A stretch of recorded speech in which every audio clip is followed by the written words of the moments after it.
Hi, can I help you? Yeah, I hope so. This is the first time I've been down to the union. I'm a new international student, and I just wondered what to do. Oh, right. Well, normally we ask international students to fill out this form, and we put your details on the wall by reception.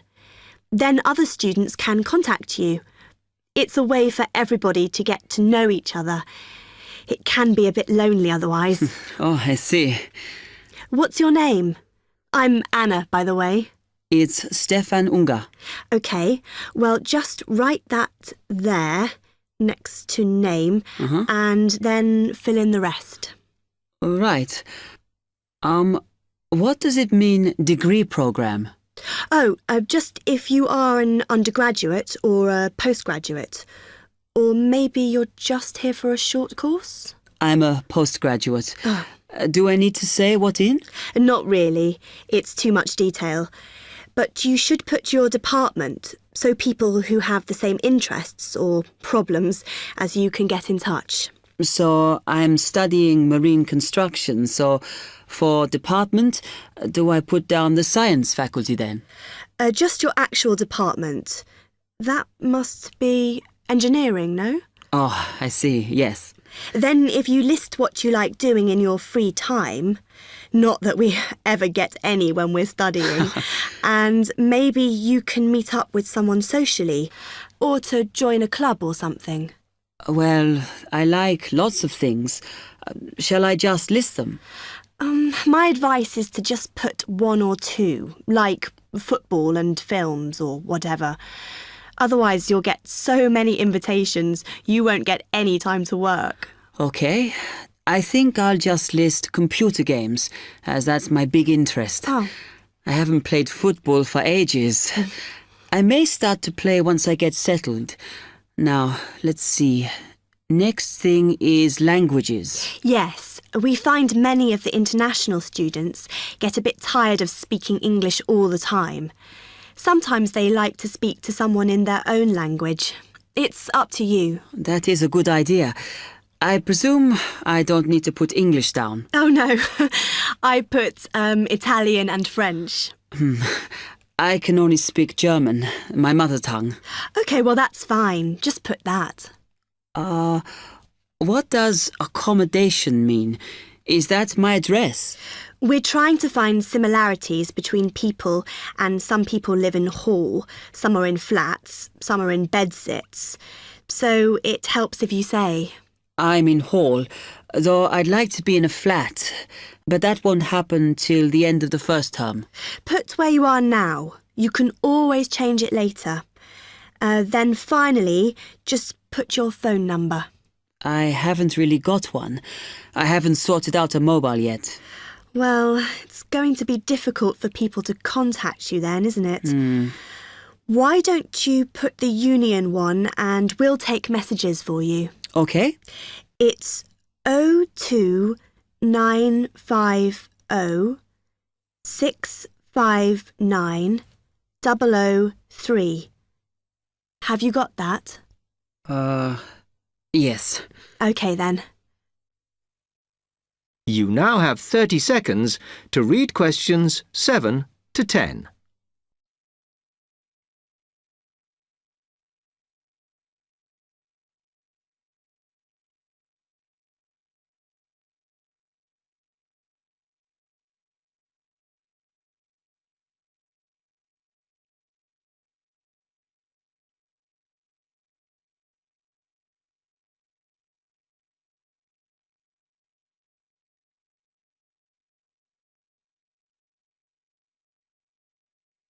Oh, I had a couple more questions about the services you've got here. It says there's a photocopier here. Yes, you need to get a card from the shop, and then it's available to all students in the mornings. The union uses it after 1 p.m. OK. I see also the union organises loads of events. Are they always held here in the union building? It looks big enough. If you're interested in something, you should check the poster or our website. In fact, we normally use the Round Theatre, opposite the conference centre for most events, because the sound system is better. Right, I'll do that. Also, I wanted to hire a van. Can I do that through you? No. You need to present a case, really. They're not just available for hire to anyone. The president said we have to limit who is allowed to hire them. The person you need to see is the transport secretary. She's on the second floor. Okay, thanks. The other thing is, are all the discounts we get with our union card listed on the back of the card? I thought there might be more. No, that's it, I'm afraid. Mainly books, clothes and music. Though we are currently negotiating to get one on newspapers, so that should be valid from next term. Okay, thanks a lot for your help. Section 2. You will hear a library assistant talking about the library she works in. You now have 30 seconds to read questions 11 to 15.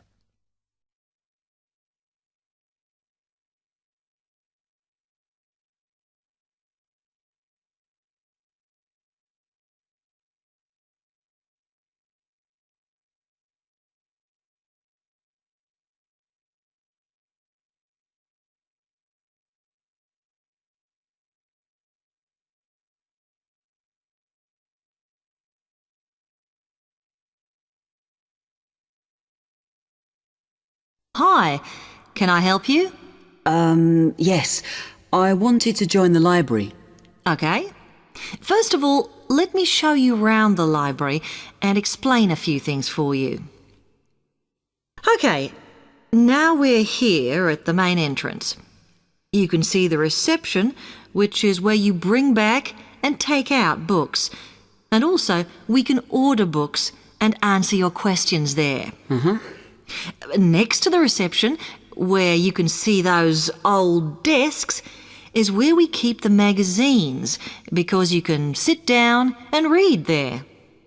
They're divided into sections for sciences, geography, arts, etc.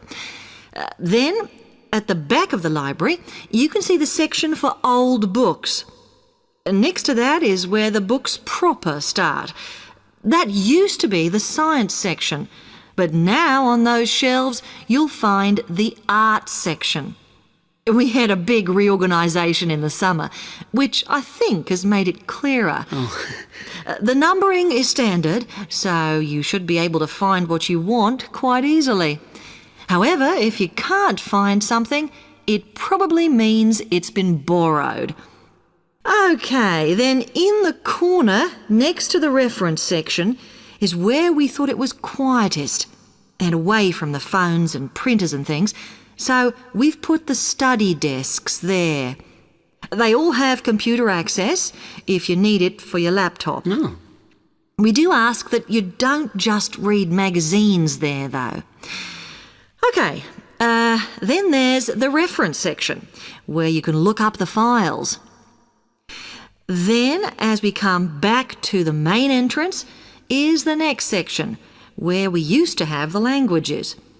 It got very busy and noisy, so when we moved everything round, we decided to put the law books here.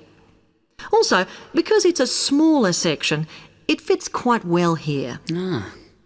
Okay then, we're back at the main entrance. Over there, by reception, there's a door that goes to the extension, and we have further sections, such as languages and study desks through there. So you could have a look round when we've finished. Then, just between reception and the door here, is where we decided to put the computers, but the computer magazines are in the magazine section, as we found too many went missing here. Okay, is that everything? You now have 30 seconds to read questions 16 to 20.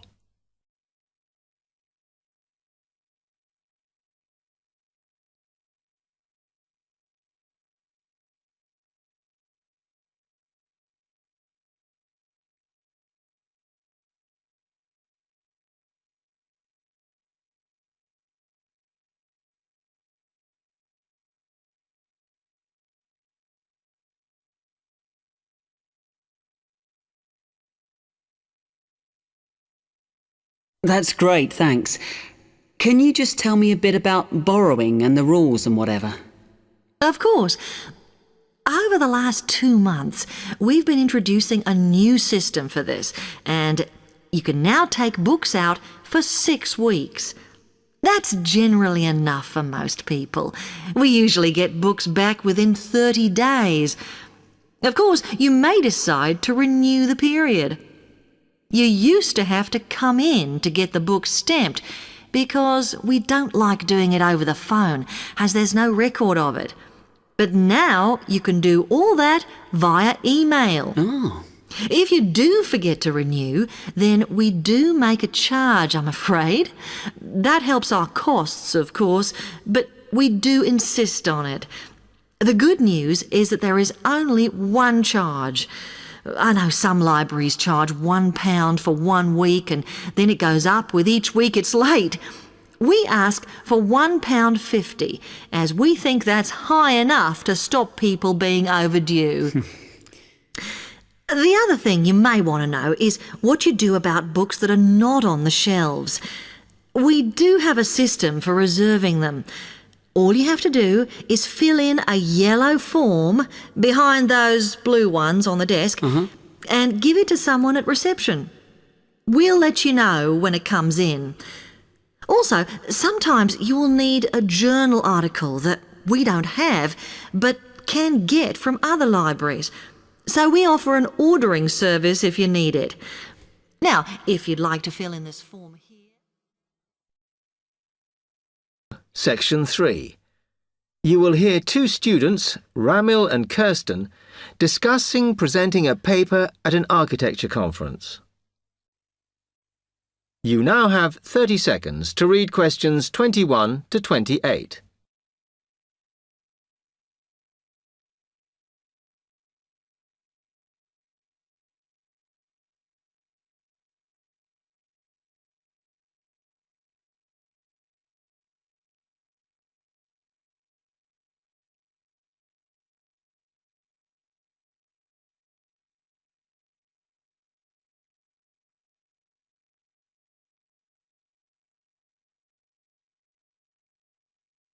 Hi, Kirsten. Have you heard about that architecture conference in Oxford at the end of the year? Yeah, I saw the leaflet on the notice board. As it's my final year, I ought to try giving a paper, but I've got no idea how to go about it. Oh, I think you should go for it. I did one last year. It's quite straightforward. First of all, you need to see what the conference themes are. You know, what topics they're covering. You can do that by looking it up on the website. You need to submit a paper that falls into one of the categories they give you. Oh, that may give me some ideas. Then, while you're doing that, you should also have a look at the information on how to submit your paper. The rules, if you like, such as the length. It's important you follow those. I see. And then I suppose the next stage is to start writing it up. I'd like to use it as an opportunity to propose some future work, but I understand it must be based on current work. Still, there's plenty to choose from. It makes sense to do something that I'm more familiar with. Yes, and the other thing is, when you've written it up, then go back and look at your data carefully and make certain that you've presented it in a format that is standard for your subject. Remember, people have to absorb information very quickly while they're listening. Don't make it too complicated. Okay, well, I reckon that'll take me about a month to get that sorted. Then the next thing I have to do, I guess, before I send it off to the conference organizer, is give the whole thing to the events officer so that he can look through it and see if it all makes sense and is okay. Yeah. Remember to warn him that it's en route so he can fit it into his schedule. Oh. Then you're done, really. All you have to do after that is to go through it and sort out any changes you need to make. Then finally, you can submit it. You can do that online. Phew, good. Then I just wait to hear, I suppose. How long does that take? It depends, but usually about 6 weeks. Oh. When you hear if your paper has been accepted, then at that stage, it's worth giving them a list of any technical things you need when you actually give the talk. A screen or video players or that sort of thing. Okay, but that's a long way off. And I know that if my paper is accepted, then at that stage, I have to give them a short text about myself and my academic background so that they can put it in the brochure. Famous at last. Yeah. You now have 15 seconds to read questions 29 to 30.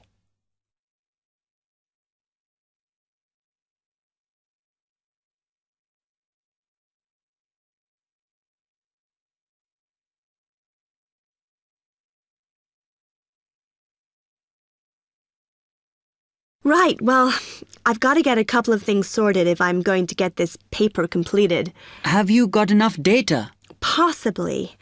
I'd like to reinforce some of it, though, so I thought I'd send out some more questionnaires. I was looking at that thesis that Angela wrote last year, and she said you need a sample of over 100 to be sure of your results. I think some of this year's postgraduates are doing some of the same stuff as you on buildings. Why don't you talk to them? I'll end up getting confused. It would be more useful for me to actually go out to that site by the rail bridge to see how they're building the new factory. Oh. I managed to get hold of Professor Barnett at London University, and he said I should go out and take pictures. I'm pretty busy, but I'll have to make time. Anyway, what about you? What are your plans? Section 4. You will hear part of a lecture on the current and future use of mobile phones. You now have 30 seconds to read questions 31 to 35.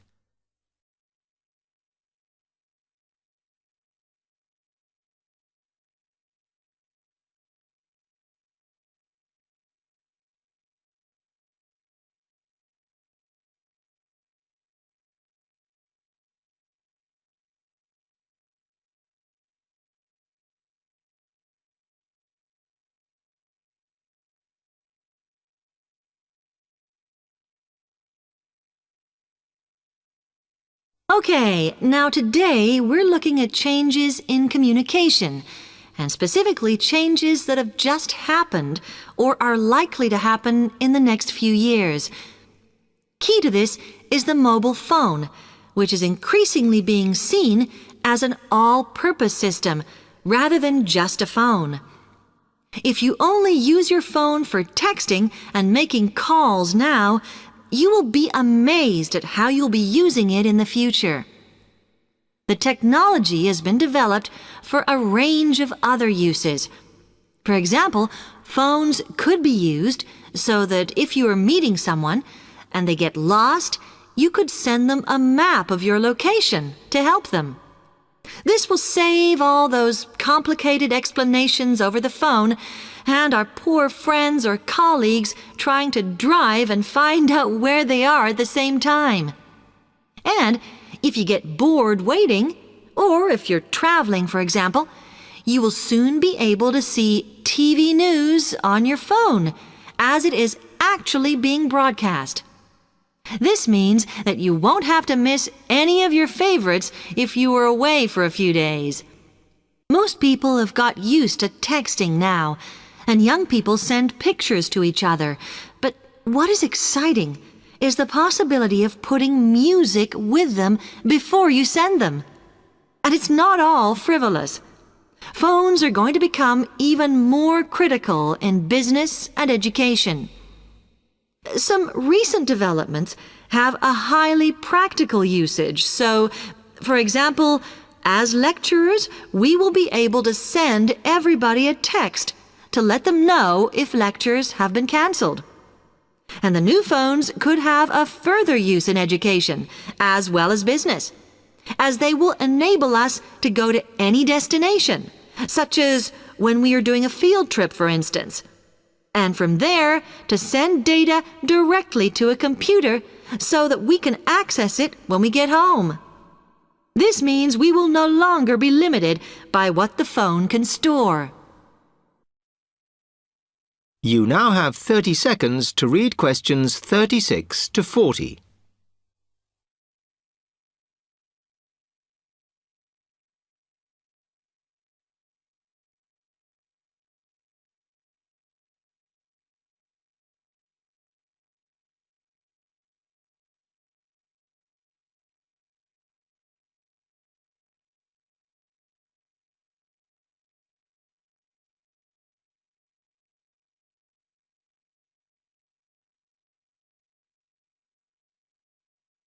And it's interesting to look at the different ways that men and women use phones now, as that does affect how the technology will develop.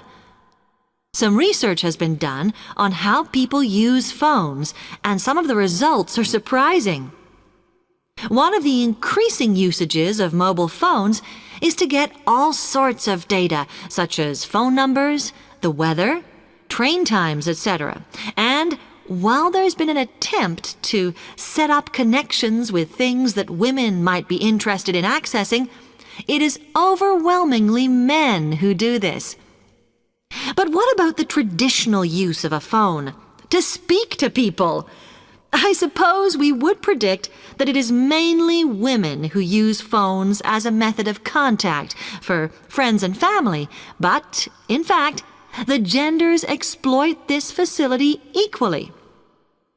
I've spoken about the increased business usages that phones will offer, and I suppose we would associate this usage with men.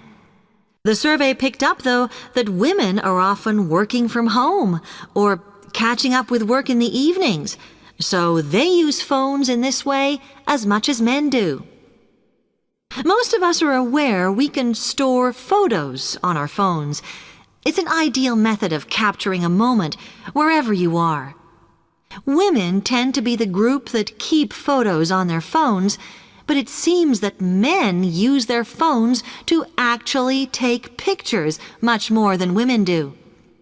And of course, all this knowledge affects the marketing that the companies will do in order to sell